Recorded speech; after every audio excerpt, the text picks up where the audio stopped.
البنات، كي دايرين؟ لاباس عليكم؟ كنتمنىكم تكونوا بالف خير ان شاء الله. اليوم غادي نشارك معكم الطريقه ديال الوالده ديالي الله يرحمها في تحضير السمن السوسي. كيجي بنين ورائع، ما غتشبعوش منه ان شاء الله. اذا جربتوه ما غتندموش. اللي عندي هنا في المقادير ان شاء الله، عندي هنايا 700 غرام ديال الزبده حيوانيه، زبده العبار. يمكن لكم ديروا الكميه اللي بغيتو، الرابعه 200 غرام 300 غرام، اي عبار عندكم ممكن ديروا به هذا السمن هذا. هنا عندي كيف قلت لكم 700 غرام ديال الزبده حيوانيه، شويه ديال الملح، الزعتر. هنا عندي معلقه ونص ديال البلبوله. البلبوله تكون موين، ما تكونش غليظه. هنا رشيتها بشويه ديال الماء وخليتها واحد 5 دقائق حتى تنفخات شويه بحال هكا.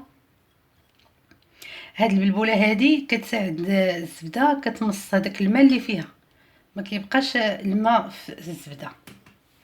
وهنا عندنا القله فاش غنديروه ان شاء الله. ممكن ديروا قرعه زجاجيه، ولكن انا كنفضل هاد القله، كيجي فيها زوين وكيحافظ لينا على السمن كذلك. نبداو على بركه الله. بسم الله. انا غادي نقسمها شويه لطراف صغار.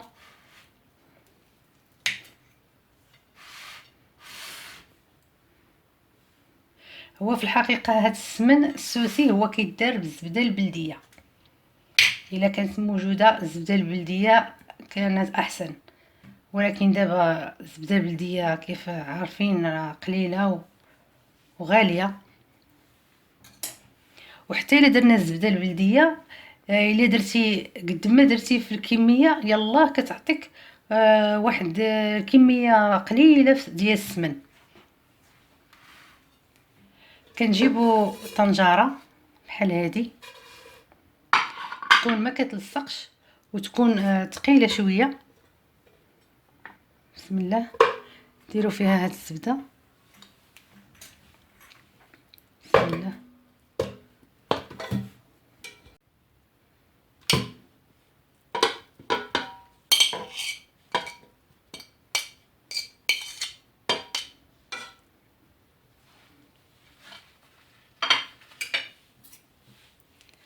نديروا الملح واحد شويه،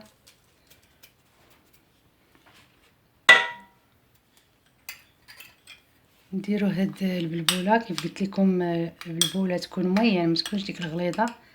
هي هنا عندي معلقه كبيره. بسم الله. هاد البلبوله كتمص لينا داك الماء اللي تيكون في الزبده. صافي فقط، غير معلقه كبيره كاع ماشي. بالنسبه للزعتر غادي نخليه من بعد حتى تبدا تذوب ليا شويه الزبده، تبدا تطلق عاد باش نزيد الزعتر، باش ما نديروش من الاول باش ما يجيش يطلقش ديك المروره ديالو بزاف. واحد القضيه البنات، هاد سميتو هاد الطنجره خصنا نديرو على عافيه مهيله، ونديرو تحت منها هذيك الحديده اللي تنديرو في الطاجين، ضروري نديروها تحت منها، والعافيه تكون مهيله مهيله بزاف.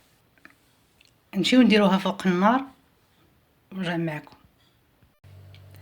هانتوما البنات كيف قلت لكم العافيه تكون مهيله.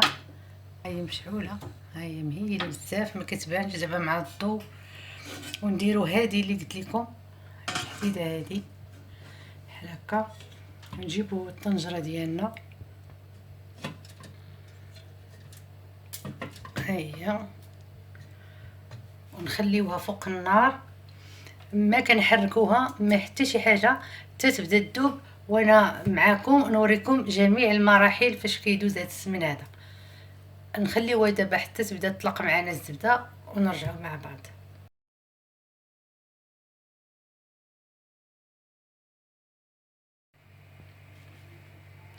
بالنسبه للزبده ديالنا البنات، هي بدات كتذوب. نخليوها على هاد الطريقه هذه، ما نحركوها، ما نديروا ليها شي ملعقه نحركوا بها او لا نحركوها بالطنجره، ماشي دابا، حتى من بعد حتى تبدا تذوب معنا الزبده، تذوب مزيان. غادي نضيفوا الزعتر، وحنايا معكم في جميع المراحل فاش كيدوز هذا السمن هذا باش يصدق معكم ان شاء الله.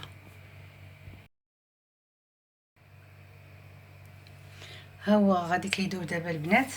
بالنسبه للزعتر غنزيدو دابا، بسم الله. ها هو منقي من قبل. انا الزعتر علاش خليته حتى لدابا، عندي هذا بلدي، هذا عندي بلدي مجهد شويه.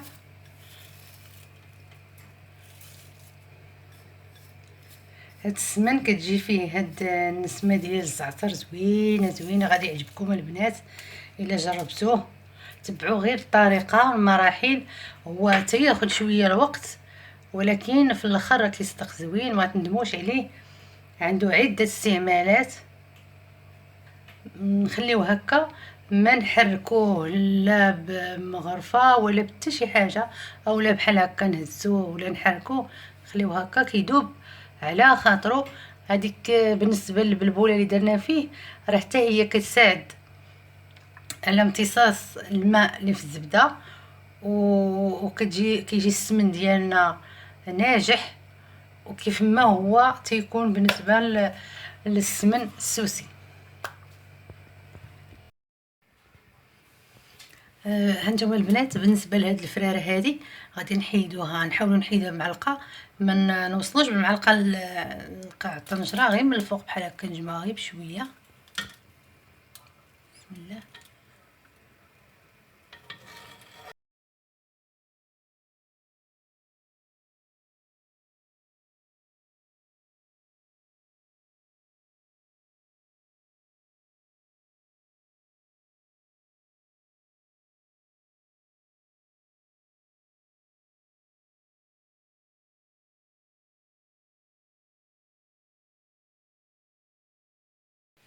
هانتوما البنات بعد ما حيدنا لها هذيك الفراره اللي كتكون فوق منها، هاد المرحله هادي هي اللي كتعطينا هذاك اللون اللي بغينا يكون في السمن. خصها تتقرب شويه، تولي محمره شويه، يعني ماشي الوسط، يعني هي شويه تقريبا، باش كتعطينا واحد اللون زوين في السمن. هانتوما البنات كيف كتشوفوا، ها هي الزبده ها هي الزبده تبدل اللون ديالها، وهذيك البلبوله عندنا نزلات قاع الطنجره. داكشي علاش نقول لكم ما تحركوا ما حتى شي حاجه، حيت البلبوله الا هبطات الا حركنا صافي عاود تطلع الفوق، تطلق هذاك الدقيق ديالها وداكشي، يعني ما كيصدقش بهذيك الطريقه. دابا غادي نطفيو عليه النار ونخليوه حتى يبرد شويه، ونكبوه في القله ديالنا ان شاء الله.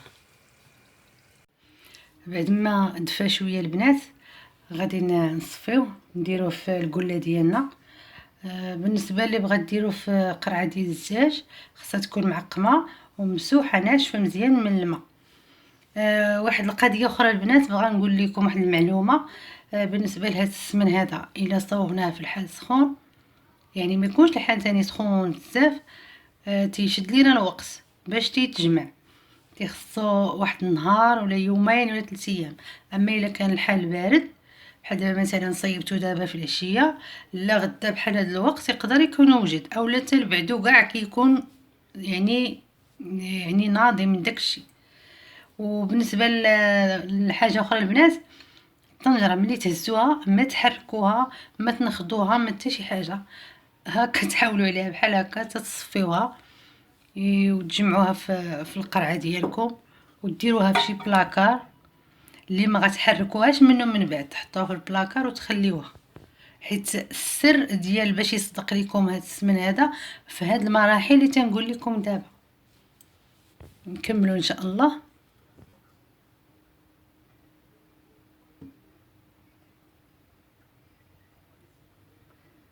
بسم الله.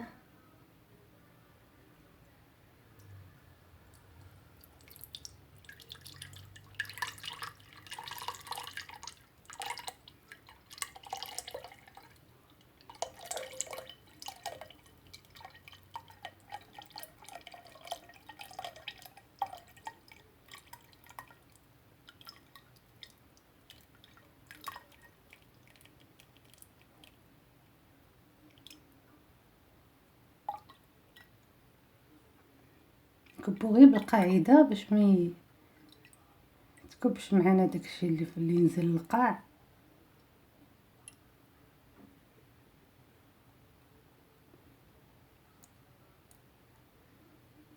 هانتوما شفتوا الطنجره من الداخل، ديك البلبوله كلها تصفات لتحت.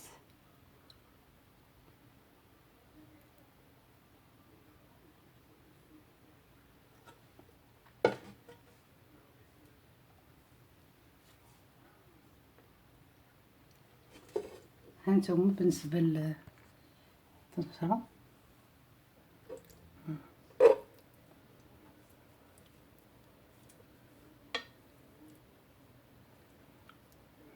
حتى داك الزعتر حتى هو يهبط لتحت. صافي على الشكل هذا. ها هو السمن ديالنا ان شاء الله.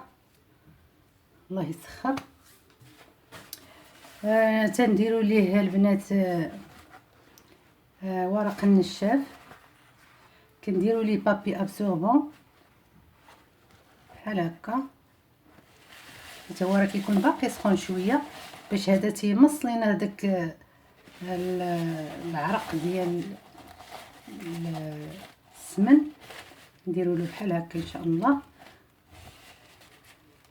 نشدوه بهكا بشي خيط ولا لاستيك، عاد نديروا الغطاء. انا بالنسبه لي هذه ما عنديش فيها الغطاء، غادي نشدو هكا، نجيب شي لاستيك نشدو به ونجمعوه في شي زيف ونحطو في بلاكار كيف قلت لكم، نخليوه حتى الغدا ونطلعوا عليه وما ما نحركوه لا بملعقه لا والو. راه هو تيبان الا جمد، راه تيبان من الفوق حتى كيجمد، حتى كيجمد البنات. عاد كنديروه في الثلاجه، ما نديروش في الثلاجه وهو هكا باقي سائل باش ما نقولوا زعما كاينه. هو غادي يجمد في الثلاجه ولكن ما غاديش يجينا كيف بغيناه يجي، غادي يجي لينا بحال خاصو يجمد في البلاكار. كيجي بحال كيجينا على شكل سميده، كيجينا فيه حبيبات، كيجي مرمل. غادي تشوفوه حتى في الملمس ديالو كيجي مرمل. هذيك هي اللي باش تعرفيه راه صدق معاك السمن.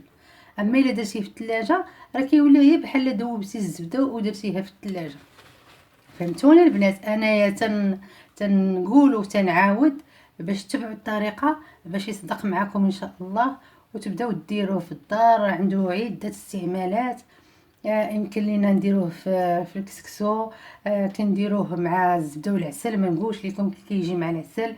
يمكن لينا نديروه البغرير كذلك، نديروه المسمن، حتى كيطيب المسمن كندهنوا به المسمن مع شويه العسيله وكيجي ما شاء الله.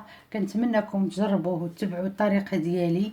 راه هذه الطريقه ديال الوالده ديالي الله يرحمها ويوسع عليها ويرحم جميع المسلمين، وانا كنت كنشوفها وتعلمتها من عندها، وانا دابا كنعلمها لكم باش تعرفوها وتعودوا تتقنوه ان شاء الله وديروه في ديوركم. سمحوا لي البنات، نسيت ما قلت لكمش شحال خدات معايا الطنجره فوق النار. خدات معايا تقريبا شي ساعه و10 دقائق.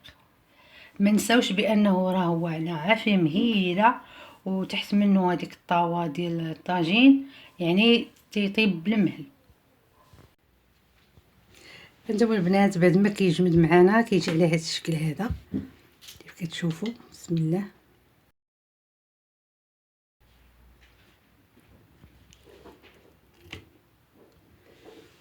هانتوما تبارك الله كيجي مع دابا البرد جمد مزيان. هانتوما اش كيجي بحال السميده، كيجي زوين. نقدموه مع العسل، هذا تيتكال بالخبز وممكن تستعمليه للطعام كسكسو. ديري ليه هكا، ديري هكا مع البغرير. هانتوما كيف كتشوفوا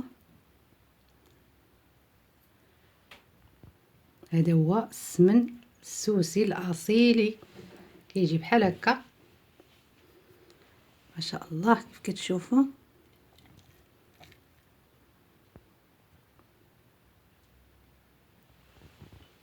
الطريقه اللي درت معكم راه ما كتخليش يجي بحال الا غادوبتي الزبده صافي، لا تيجي هكا، كيجي هكا كيف كتشوفوا هكا فيه حبيبات بحال السميده.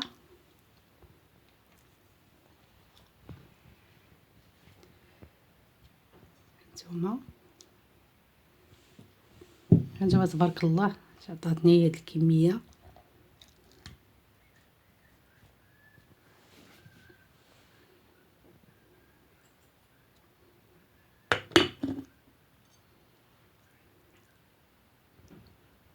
ما شاء الله كيجي بنين. وهذاك الزعتر اللي درنا ليه حتى هو كيجي فيه المذاق ديالو.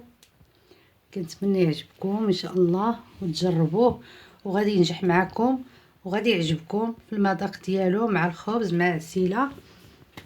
والى فيديو قادم ان شاء الله.